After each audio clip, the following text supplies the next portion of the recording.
ఏవండోయ్ శ్రీవారు ఎపిసోడ్ 18.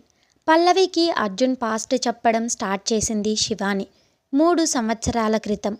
అప్పటికే శివాని పెళ్లి జరిగి శివ హోటల్ నుంచి శివాని వాళ్ళ ఇంటికి షిఫ్ట్ అవుతాడు. శివ అర్జున్ సాఫ్ట్వేర్ జాబ్లో జాయిన్ అయ్యాక ఒక ప్రైవేట్ హాస్టల్లో రెంట్ పే చేసి ఇద్దరు ఒకే రూమ్లో ఉంటున్నారు. కానీ శివకి పెళ్లి జరిగాక శివాని వాళ్ళ ఇంటికి షిఫ్ట్ అయ్యాడు. అందుకు అర్జున్ని హాస్టల్లో వద్దు అని సుధాకర్ గారు, అర్జున్ తండ్రి, ఆఫీస్కి దగ్గరలో ఒక ఫ్లాట్ తీసుకోమని చెప్పడంతో అర్జున్ కొంచెం తను సేవ్ చేసిన డబ్బుతో పాటు తండ్రి ఇచ్చిన డబ్బుతో శివ ఇంటికి దగ్గరలో ఉన్న అపార్ట్మెంట్లో ఫ్లాట్ తీసుకున్నాడు. అలా శివ అర్జున్ కలిసి వేరు బైక్స్ మీద ఆఫీస్కి వెళ్ళి కలిసే వచ్చేవారు.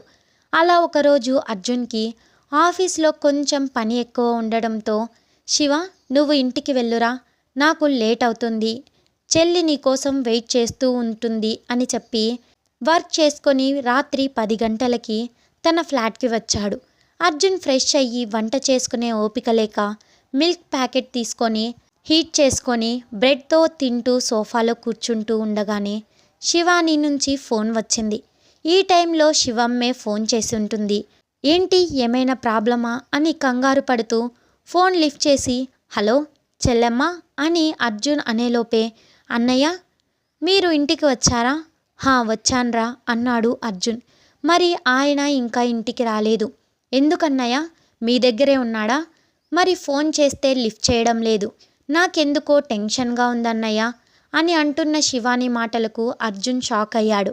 వాడు అప్పుడే బయలుదేరాడు కదా, ఇంకా రాకపోవడం ఏంటి అని, ఎక్కడికైనా వెళ్ళాడా, ఎక్కడికి వెళ్ళి ఉంటాడు అని ఆలోచిస్తూ అప్పుడే శివ తన టీంలోని మెంబర్ రాజేష్తో మాట్లాడుతూ ఆఫీస్ నుంచి బయటకు రావడం గుర్తుకు వచ్చి వెంటనే, శివమ్మ వాడికి కొంచెం పని ఉంది, ఆఫీస్లోనే ఉన్నాడురా, నువ్వు ఏం టెన్షన్ పడకు, వాడు జాగ్రత్తగా ఇంటికి వస్తాడు, ఫోన్ సైలెంట్లో ఉండి ఉంటుంది, అందుకే కాల్ లిఫ్ట్ చేయడం లేదు అని శివానీకి చెప్పి కాల్ కట్ చేసి వెంటనే తన ఆఫీస్ గ్రూప్లో ఉన్న రాజేష్కి కాల్ చేశాడు.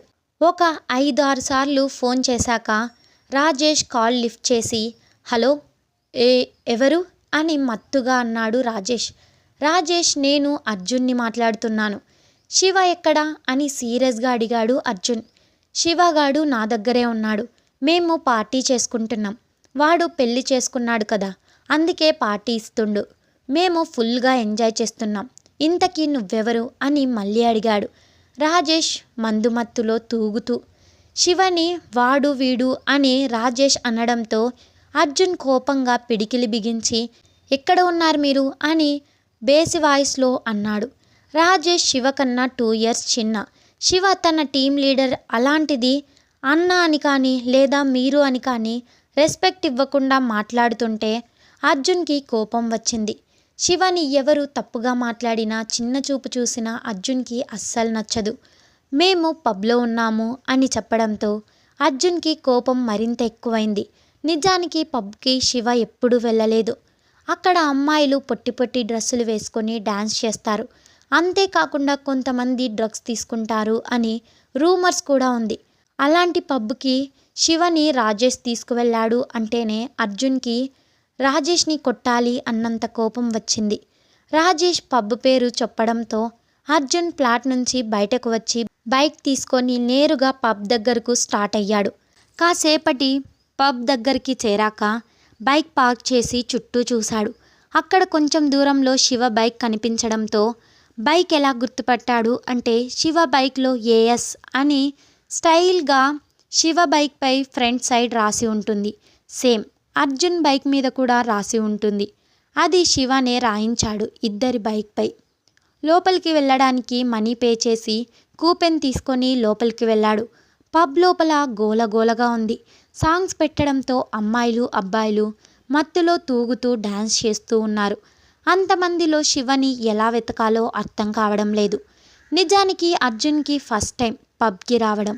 ఎప్పుడు ఒక మంచి బార్ అండ్ రెస్టారెంట్లో బీర్ తీసుకొని ఇంటికి వెళ్ళి తాగుతారు, లేక ఏదైనా మనుషులు లేని ప్లేస్కి వెళ్ళి తాగుతారు తప్పితే ఇలా పబ్కి మాత్రం రారు.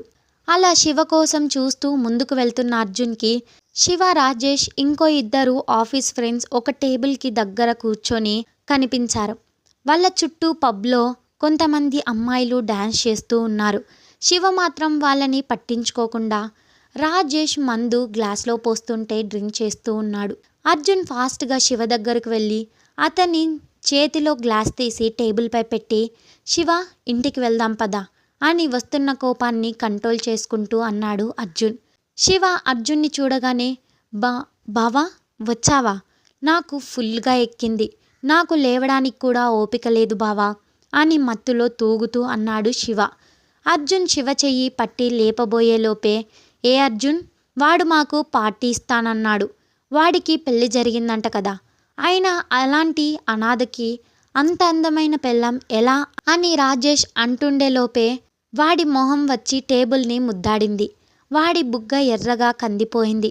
రాజేష్ తేరుకొని రేయ్ అర్జున్ అని అంటూ ఉండగానే వాడి ఇంకో బుగ్గ కూడా బూరెలా ఉబ్బింది. ఈసారి కొట్టింది అర్జున్ కాదు, శివ.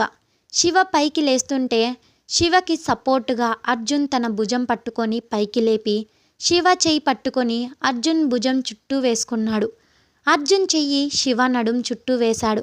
శివ అర్జున్ సపోర్ట్ తీసుకొని నిల్చొని, రే రాజేష్, నువ్వు నన్ను తిట్టావు, భరించాను, కానీ నా ఫ్రెండ్నేమైనా అన్నావు అంటే చంపి పడేస్తాను. నువ్వు అన్నా పార్టీ కావాలి అని బ్రతిమిలాడితే డబ్బులిచ్చాను, అయినా కూడా ఒప్పుకోకుండా నన్ను ఇక్కడికి తీసుకొని వచ్చావు. ఏదో నన్ను అన్నా అన్నావు కాబట్టి ఇక్కడికి వచ్చాను, కానీ నువ్వు ఇక్కడికి వచ్చాక నాకు గ్లాస్ మీద గ్లాసు మందు పోసి నాకు ఫుల్ అయ్యేలా చేసి నన్ను అవమానించావు, ఊరుకున్నాను. నా ఫ్రెండ్ని అంటే మాత్రం చచ్చినా ఊరుకోను, మైండ్ ఇట్ అని వార్నింగ్ ఇచ్చి పద బావా మనం వెళ్దాం అని అన్నాడు శివ. శివని తీసుకొని బయటకు వచ్చాడు అర్జున్. వాళ్ళు వచ్చాక రాజేష్ని చూసి మిగిలిన వాళ్ళు నవ్వడంతో కోపంగా, శివ, అర్జున్ మిమ్మల్ని ఊరికే వదలనురా అని కోపంతో పళ్ళు నూరాడు. శివని అర్జున్ బైక్ దగ్గరికి తీసుకువచ్చాక అర్జున్ శివని కోపంగా చూస్తున్నాడు. రేయ్ బావా అలా చూడకురా అని అర్జున్ సైడ్ హక్ చేసుకొని చిన్న పిల్లాడిలా మొహం పెట్టాడు శివ. కానీ అర్జున్ శివని కొట్టేలా చూస్తూ ఉన్నాడు. బావా నాకు ఆకలిగా ఉందిరా, నేను స్నాక్స్ కూడా తినలేదు, ఓన్లీ డ్రింక్ మాత్రమే తాగాను, మన అపార్ట్మెంట్కి తీసుకువెళ్ళి కొంచెం బువ్వ పెట్టవా అని క్యూట్ ఫేస్ పెట్టి అడగటంతో అర్జున్ కోపం తగ్గించుకొని సరే పద అని శివని బైక్పై ఎక్కమన్నాడు. మరి నా బైక్ అన్నాడు శివ తూగుతూ. తమరు బండి నడిపే పొజిషన్లో ఉన్నారా అని సీరియస్గా అడిగాడు అర్జున్. లేదు అన్నాడు శివ. సో నోరు మూసుకొని నా బైక్ ఎక్కు, నేను సెక్యూరిటీకి కొన్ని డబ్బులిచ్చాను, బైక్ రేపు ఉదయం వచ్చి తీసుకువెళ్తాను అని చెప్పాను, అంతవరకు చూసుకుంటాడు అని అర్జున్ చెప్పడంతో సరే అని బుద్ధిగా తల ఊపాడు శివ. అర్జున్ బైక్ స్టార్ట్ చేయడంతో శివ తూలుతూ బైక్ ఎక్కి అర్జున్ని గట్టిగా హక్ చేసుకొని బావా నువ్వు బంగారం రా అంటూ అర్జున్ బుగ్గపై ముద్దు పెట్టాడు. రేయ్ నోరు మూసుకొని కూర్చో, నువ్వు ఇలా చేస్తే చూసేవాళ్ళు మనల్ని తేడా అనుకుంటారు అని బైక్ స్టార్ట్ చేసి ముందుకు పోనిచ్చాడు అర్జున్. అర్జున్ అలా అనడంతో శివ చిన్నగా నవ్వి అర్జున్ భుజంపై తల వాల్చి నిద్రపోయాడు. అలా కొంచెం దూరం వెళ్ళాడో లేదో ఒక అమ్మాయిని ఎవరో ఇద్దరు తాగిన మత్తులో ఏడిపిస్తూ ఉన్నారు. అమ్మాయి అరుస్తూ ఉంది. రేయ్ వదలండిరా అని అరుస్తూ ఏడుస్తూ ఉంది. అమ్మాయి గొంతు కూడా కొంచెం డ్రింక్ చేసిన వాళ్ళలాగా మత్తుగా వస్తుంది.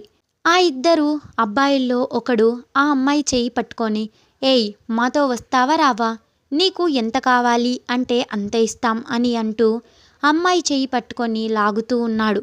అప్పుడు ఆ అమ్మాయి రేయ్ నేనెవరో తెలుసా, మా నాన్న ఎవరో తెలుసా అని నత్తిగా మాట్లాడుతూ వాళ్ళని తన ఇంకో చేతితో కొడుతూ ఉంది. అది దూరం నుంచి చూసిన అర్జున్ నేరుగా బైక్ తీసుకొని వచ్చి ఆ అమ్మాయి ముందర ఆపుతూ ఆ అమ్మాయి చెయ్యి పట్టుకున్న వాడి వీపు మీద గట్టిగా కాలితో తన్నాడు అర్జున్. అంతే, వాడు అబ్బా అంటూ కింద పడి నడుంపై చెయ్యి వేసుకొని అటూ ఇటూ దొర్లుతాడు. ఇంకొకడు అర్జున్ని కొట్టడానికి వస్తుంటే అర్జున్ ఒక సీరియస్ లుక్ విసిరాడు. అంతే, ఆ చూపుకే వాడు భయపడి కిందున్న వాడిని లేపి ఇద్దరూ కలిసి అక్కడి నుంచి పారిపోయారు. అర్జున్ వచ్చినప్పటి నుంచి అక్కడ ఉన్న అమ్మాయి కప్పలా నోరు తెరుచుకొని అలానే చూస్తూ ఉంది. ఏమున్నాదిరా బాబు, కత్తిలా ఉన్నాడు. చురకత్తి లాంటి చూపు, ఎర్రని పెదాలు. చా, అమ్మాయికి కూడా అంత ఎర్రగా ఉండవు కదరా అని అనుకుంటున్న ఆమె మొహంపై చిటిక వేసి, హలో మిస్, మీతోనే మాట్లాడేది అనగానే ఊహల్లో నుంచి తేరుకొని అర్జున్ని చూస్తూ, హా చెప్పండి అంది ఆ అమ్మాయి. ఏంటి చెప్పేది? అసలు బుద్ధి ఉందా? ఒక్కదానివే ఎందుకు వచ్చావు పబ్కి? కొంచెమైనా బుద్ధుందా అని అర్జున్ తిడుతూ ఉంటే అతని కదులుతున్న పెదాల వంకే చూస్తూ ఉంది. కాసేపటికి అర్జున్ ముందర ఏదో బైక్ ఆగినట్టు అనిపించడంతో ముందుకు చూశాడు అర్జున్. ఎదురుగ్గా అర్జున్ అంత ఏజ్లో ఉన్న వ్యక్తి బైక్పై ఉన్నాడు. అర్జున్ ఆపోజిట్లో బైక్ ఆపి అర్జున్ తిడుతూ ఉంటే అతన్నే చూస్తున్న అమ్మాయి వంక చూసి అంజు అని పిలిచాడు ఆ బైక్పై ఉన్న వ్యక్తి. అర్జున్ నుంచి చూపు తిప్పుకొని అతని వంక చూసి భవన్ అంటూ అడుగులో అడుగు వేసుకుంటూ చిన్నగా తూలుతూ అతని దగ్గరకు వెళ్ళింది. అంజు అలియాస్ అంజలి. ఏమైంది అంజు? ఏమైనా ప్రాబ్లమా? అతను నిన్ను ఎందుకు తిడుతున్నాడు అని అయోమయంగా అడిగాడు భువన్. అప్పటికే అర్జున్ బైక్ స్టార్ట్ చేసి వెళ్ళిపోయాడు. ఆ అమ్మాయికి తెలిసిన వాళ్ళు వచ్చారు అని. అది అంతా తర్వాత, ముందు ఆ బైక్ని ఫాలో అవ్వు అని అంజలి భువన్ వెనుక కూర్చొని అంది. ఎందుకురా అని అడిగాడు భువన్ బైక్ స్టార్ట్ చేసి. యూటర్న్ తీసుకొని అర్జున్ బైక్ని ఫాలో చేస్తూ. అసలు ఏం జరిగిందంటే, నేను నా బర్త్డే రేపు కదా, అందుకే రేపు ఎలాగో మీతో టైం స్పెండ్ చేస్తాను. అందుకే ఈరోజు మా ఫ్రెండ్స్ పార్టీ ఇవ్వమని గోల చేయడంతో నేను సరే అని ఒప్పుకున్నాను. వాళ్ళు నన్ను పబ్కు తీసుకొని వచ్చారు. వద్దు అన్నా వినలేదు. పార్టీ అయిపోయాక బిల్ పే చేసి నీకు ఫోన్ చేసి నన్ను పికప్ చేసుకోమని చెప్పాను. నువ్వు వస్తావని నేను పబ్ బయటకు వచ్చి వెయిట్ చేస్తూ ఉంటే ఇద్దరు పోకిరి వెధవలు వచ్చి నన్ను ఏడ్పించారు. అదిగో అతనే అని ముందు బైక్పై వెళ్తున్న అర్జున్ని చూపిస్తూ నన్ను హీరోలా వచ్చి కాపాడాడు తెలుసా అని చెప్పింది అంజలి. అసలు నీకు బుద్ధుందా? ఎవరైనా పబ్లో పార్టీ చేసుకుంటారా? ఈడియట్. ఏమైనా జరగరానిది జరిగి ఉంటే ఎలా? ఇంటి దగ్గర ఫ్రెండ్స్తో రెస్టారెంట్కి అని చెప్పి ఇక్కడికి వచ్చావు. ఈ విషయం మామయ్యకు తెలిస్తే నీ ఫ్రెండ్స్ అందరినీ ఆడపిల్లలు అని చూడకుండా కాల్చి పడేస్తాడు. ఇంక నిన్ను ఏడ్పించిన వాడినైతే అస్సలు వదలడు. అవును నిజమే. నన్నేం చేయమంటారు? ఏదో సరదాగా వచ్చాము. ఆ పిచ్చిమొహాలు కూల్ డ్రింక్ చాలు అన్నా వినలేదు. నాకు తెలియకుండా కూల్ డ్రింక్లో ఆల్కహాల్ మిక్స్ చేశారు. ప్లీజ్ బావా, నాన్నకు చెప్పకు అని ముద్దుగా భువన్ భుజంపై తలవాల్చి అడిగింది అంజలి. అబ్బబ్బా, ఏం తెలివే నీది? అవసరం ఉంటే బావా అని గారాలు పోతావు, అవసరం లేకపోతేనేమో భువన్ అని పిలుస్తావు అని అనడంతో తీరిగ్గా ఒక్క నవ్వు నవ్వుకుంది అంజలి. అది సరే, ఇప్పుడు ఆ వ్యక్తిని ఎందుకు ఫాలో అవుతున్నావు చెప్పు. అదా, ఇందాక థ్యాంక్స్ చెప్పలేదు అందుకే అని ఏదో ఒకటి చెప్పి కవర్ చేసింది అంజలి. నిజానికి తనకి అర్జున్ చాలా నచ్చాడు. అందుకే అతని అడ్రస్ తెలుసుకుందామని అతన్ని ఫాలో అవుతుంది. నిజంగానే థ్యాంక్స్ చెప్పాలి అనే కదా? అబ్బా అవును నిజం, ప్రామిస్ అని చెప్పింది. వీళ్ళ మాటల్లోనే అర్జున్ అపార్ట్మెంట్లోకి వెళ్ళాడు. అయితే అపార్ట్మెంట్ గేట్ దగ్గర వాచ్మ్యాన్ ఉండటంతో వాళ్ళు ఈ టైంలో లోపలికి అలో చెయ్యరు కావచ్చు అని అక్కడే ఆగిపోయారు.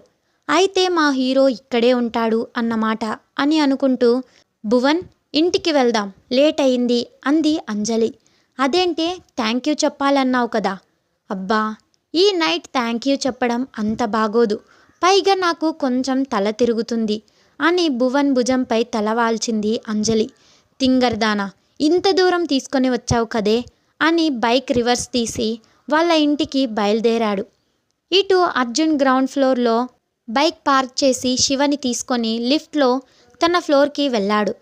తన ఫ్లాట్ లాక్ తీసి డోర్ ఓపెన్ చేసి లోపలికి వెళ్ళి డోర్ క్లోజ్ చేసి శివని తీసుకొని తన బెడ్రూమ్లోని వాష్రూమ్కి తీసుకువెళ్ళి శివ ఫేస్ వాష్ చేశాడు అర్జున్. శివ మత్తు కొంచెం కొంచెం వదులుతుంది. శివని బెడ్రూమ్కి తీసుకొని వచ్చి బెడ్ రెస్ట్కి ఆనించి కూర్చోబెట్టి కబోర్డ్లో ఉన్న అర్జున్ టీషర్ట్ ఒకటి తీసి శివకి షర్ట్ మార్చాడు. అతను చేస్తుంది చూస్తూ ఉన్నాడు శివ. ఏం మాట్లాడడం లేదు. ఎందుకు అంటే అర్జున్ కోపంలో ఉన్నాడు అని శివకి అంత మత్తులో ఉన్నా కూడా అర్థమవుతుంది. శివ షర్ట్ చేంజ్ చేసి విడిచిన శివ షర్ట్ని తీసుకొని బాత్రూంలో ఉన్న వాషింగ్ మిషన్లో వేశాడు. బయటకు వచ్చి, రేయ్ నిద్రపోకు, ఆకలి వేస్తుంది అన్నావు కదా, నీకోసం ఏమైనా తీసుకొని వస్తాను అని కిచెన్లోకి వెళ్ళి శివ కోసం అటుకులు ఉండటంతో జీడిపప్పు పల్లీలు వేసి ఉప్మా చేసి తీసుకొని వచ్చి శివకి తినిపించాడు. తిన్న తర్వాత కిచెన్లో ప్లేట్ పెట్టేసి వచ్చి శివ పక్కన పడుకున్నాడు. శివ అర్జున్పై చెయ్యి వేసుకొని పడుకొని అర్జున్ ఏమీ మాట్లాడకుండా శివ చెయ్యిపై చెయ్యి వేశాడు. శివ కాసేపటికి నిద్రలోకి జారుకున్నాడు. అర్జున్ కూడా శివానికి మెసేజ్ చేశాడు. శివ ఈరోజు నా ఫ్లాట్లో ఉంటాడు, కొంచెం వర్క్ ఉందని. శివాని కూడా టెన్షన్ తగ్గించుకొని వెళ్ళి పడుకుంది. ఇటు భువన్ అంజలి ఇంటికి చేరే వరకు అప్పటికే ఇంట్లో లైట్స్ అన్నీ ఆఫ్ చేసి ఉండటంతో, ఏంటి బావా ఇంట్లో ఎవరు లేరా అని అడిగింది అంజలి. మామయ్య ఏదో పని ఉంది అని స్టేషన్కి వెళ్ళాడు, అమ్మా నాన్న పడుకున్నారు, నువ్వు కూడా నోరు మూసుకొని వెళ్ళి పడుకో అని ఆమెని తన బెడ్రూమ్ వద్ద వదిలిపెట్టి తన గదిలోకి వెళ్ళాడు భువన్. భువన్ వెళ్ళాక తూలుతూ వెళ్ళి తన బెడ్పై పడుకొని అర్జున్ని తలుచుకుంటూ పడుకుంది Anjali. Story is continue. Wait for the next episode. Subscribe to our channel. Thanks for watching.